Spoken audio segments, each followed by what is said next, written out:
Bienvenue sur notre chaîne. Abonnez-vous et cliquez sur la cloche pour ne pas manquer les prochaines vidéos.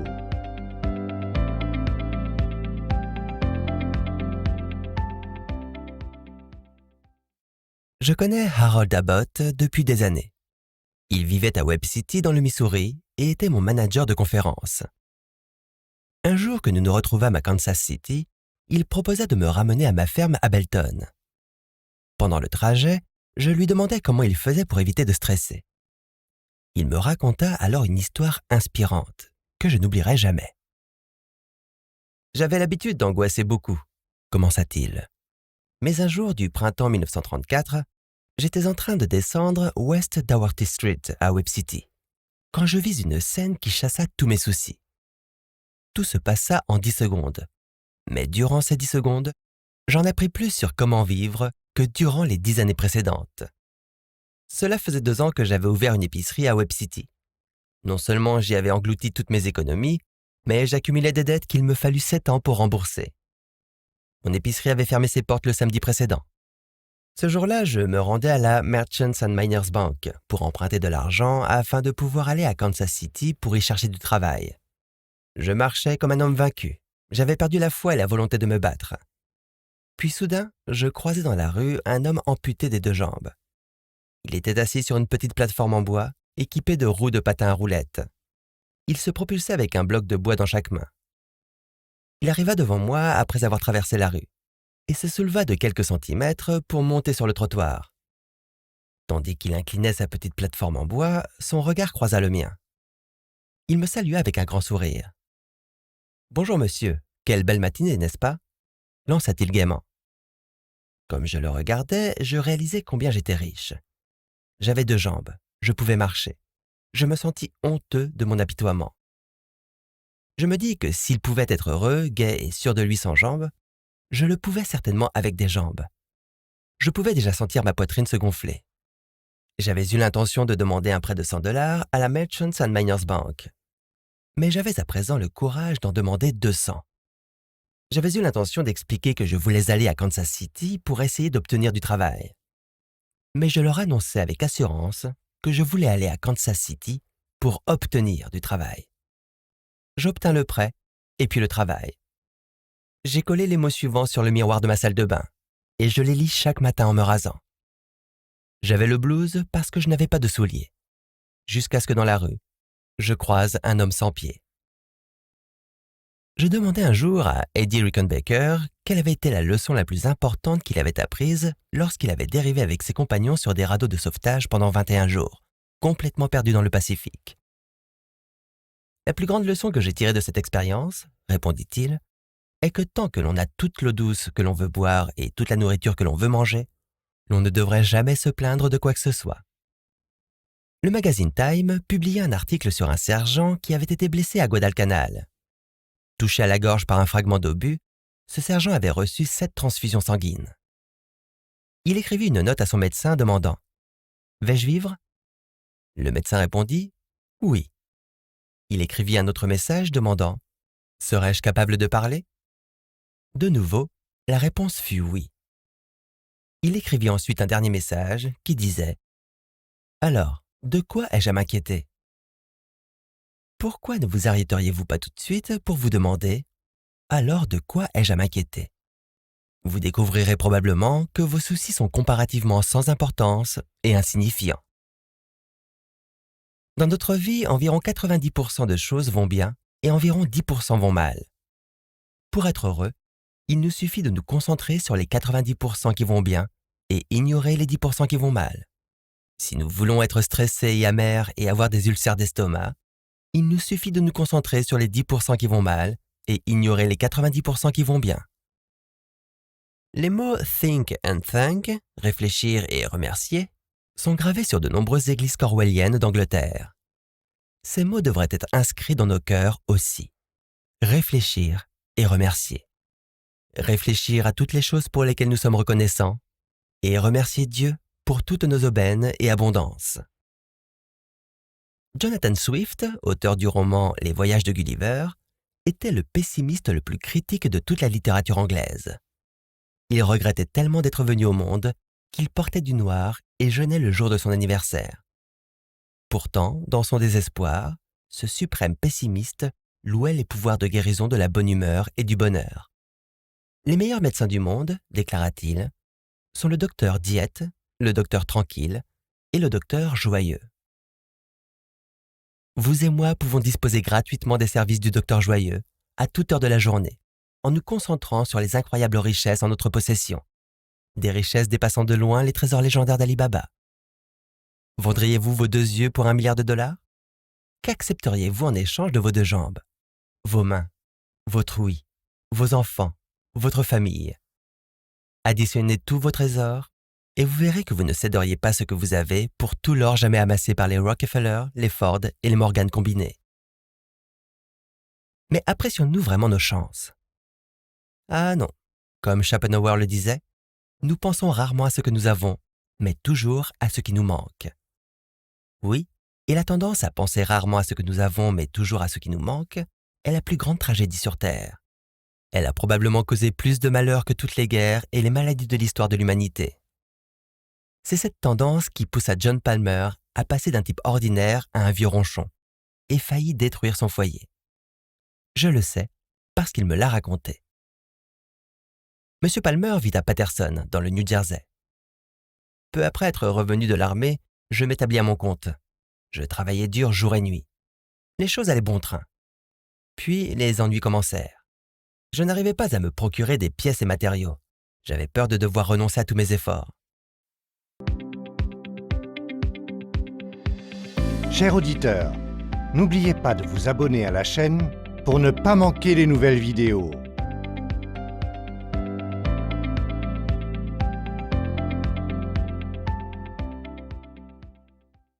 Je m'inquiétais tellement que je passais d'un type ordinaire à un vieux ronchon.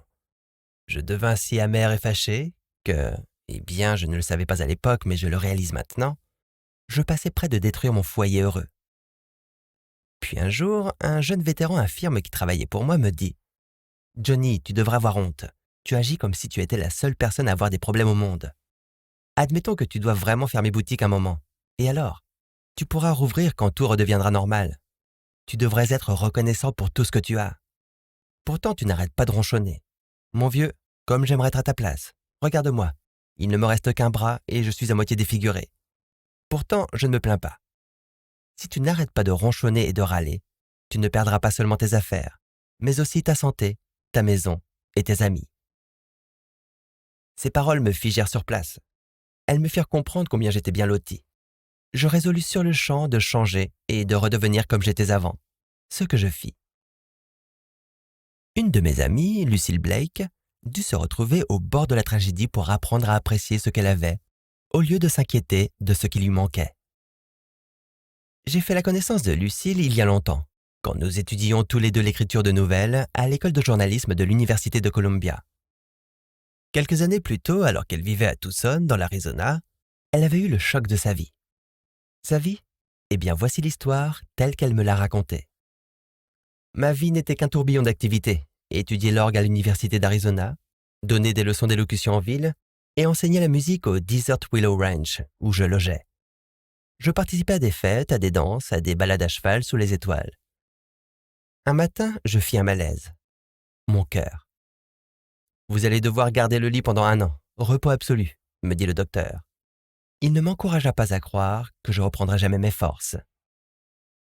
Alité pendant 1 an. Devenir invalide, peut-être même mourir. J'étais terrorisé. Pourquoi tout ceci m'arrivait-il? Qu'avais-je fait pour mériter cela? Je pleurais et sanglotais. Je devins amer et rebelle. Mais je gardais le lit comme le docteur me l'avait conseillé. Un de mes voisins, M. Rudolph, un artiste, me dit « Tu penses maintenant que passer 1 an au lit sera une tragédie? Mais ce ne sera pas le cas. Tu auras le temps de réfléchir et d'apprendre à te connaître. Tu connaîtras une croissance spirituelle plus importante durant ces prochains mois que pendant toute ta vie antérieure. » Je me calmai et essayai alors de développer un nouveau sens des valeurs. Je lus pour m'inspirer. Un jour, j'entendis un commentateur radio dire « Vous ne pouvez exprimer que ce qui se trouve dans votre propre conscience. » J'avais entendu de telles réflexions souvent, mais cette fois, elle s'infiltra en moi et prit racine. je résolus de n'avoir que les pensées par lesquelles je voulais vivre, des pensées de joie, de bonheur, de santé. Chaque matin, au réveil, je me forçais à passer en revue toutes les choses pour lesquelles je devais être reconnaissante. Je ne souffrais pas, j'avais une adorable petite fille, j'avais ma vision, j'avais mon ouïe, je pouvais écouter de la musique agréable à la radio. J'avais du temps pour lire, l'accès à de la bonne nourriture, j'avais de bons amis. J'étais de si bonne humeur et j'avais tellement de visiteurs que le médecin dut accrocher un panneau disant qu'un seul visiteur serait permis à la fois dans ma chambre, et uniquement à certaines heures. De nombreuses années ont passé depuis, et je mène à présent une vie épanouie, active. Je suis profondément reconnaissante à présent pour cette année que j'ai passée à l'IT, l'année la plus précieuse et la plus heureuse que j'ai vécue en Arizona. L'habitude que j'ai acquise alors d'apprécier ma chance chaque matin m'est restée. C'est l'une de mes possessions les plus précieuses. J'ai honte de réaliser que je n'avais jamais vraiment appris à vivre jusqu'à ce que j'ai peur de mourir. Ma chère Lucille Blake, tu ne le réalises peut-être pas, mais tu as appris la même leçon que le docteur Samuel Johnson 200 ans plus tôt. L'habitude de regarder du bon côté des choses vaut plus que 1000 livres par an. Cela dit, ces mots furent prononcés non pas par un optimiste professionnel, mais par un homme qui avait connu l'angoisse, la pauvreté et la faim pendant 20 ans, pour devenir ensuite l'un des plus éminents écrivains de sa génération et l'orateur le plus célèbre de tous les temps. Vaughan Pearsall Smith condensa beaucoup de sagesse en quelques mots lorsqu'il déclara « Il y a 2 buts dans la vie. Obtenir d'abord ce que l'on désire, ensuite en jouir. Les sages seuls atteignent le second. » Aimeriez-vous savoir comment faire de la vaisselle à l'évier une expérience exaltante? Si c'est le cas, lisez le livre inspirant et d'un courage incroyable de Borghild Dahl. Il s'intitule « I wanted to see ». Je voulais voir. Ce livre a été écrit par une femme qui fut pratiquement aveugle pendant la moitié d'un siècle. « Je n'avais qu'un œil », écrivait-elle, et il était tellement couturé de cicatrices que je ne pouvais voir qu'à travers une petite ouverture à la gauche de l'œil.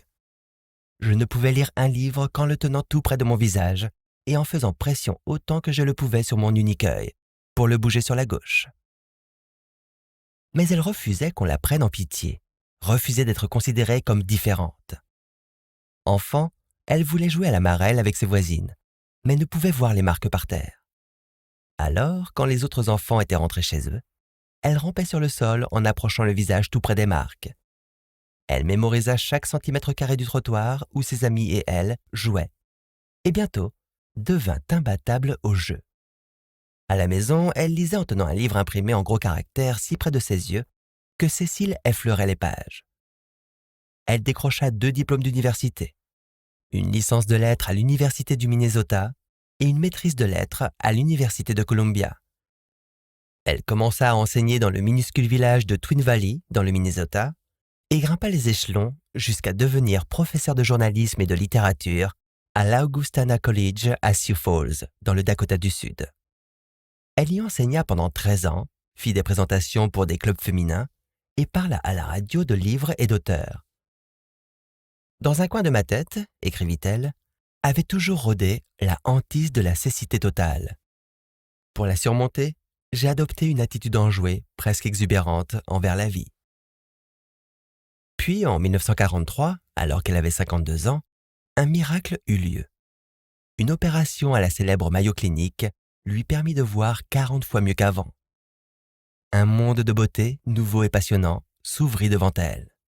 Elle trouvait à présent exaltant de faire la vaisselle à l'évier de la cuisine. « Je commence par jouer avec la mousse blanche dans la bassine », écrivit-elle. Je plonge les mains dans l'eau savonneuse et j'attrape une boule de minuscules bulles de savon. Je les lève vers la lumière et dans chacune, je peux voir les couleurs éclatantes d'un arc-en-ciel miniature. En regardant par la fenêtre au-dessus de l'évier de la cuisine, elle voyait le battement des ailes gris-noires des moineaux volant à travers la neige épaisse. Elle éprouvait tant de ravissement à regarder les bulles de savon et les moineaux qu'elle termina son livre par ces mots. « Seigneur, notre Père qui êtes aux cieux, je vous remercie. Je vous remercie. » Imaginez remercier Dieu parce que vous pouvez faire la vaisselle, voir des arcs-en-ciel et des moineaux voler à travers les flocons de neige. Nous devrions avoir honte. tous ces jours et ces années durant lesquelles nous avons vécu dans un royaume de beauté, mais avons été trop aveugles pour le voir, trop repus pour l'apprécier et le savourer. Si nous voulons arrêter de nous inquiéter et commencer à vivre, la règle numéro 4 est « Comptez vos chances, pas vos malheurs ».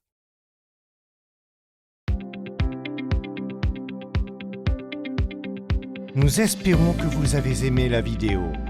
Vous pouvez écouter la version intégrale du livre en suivant le lien dans la description.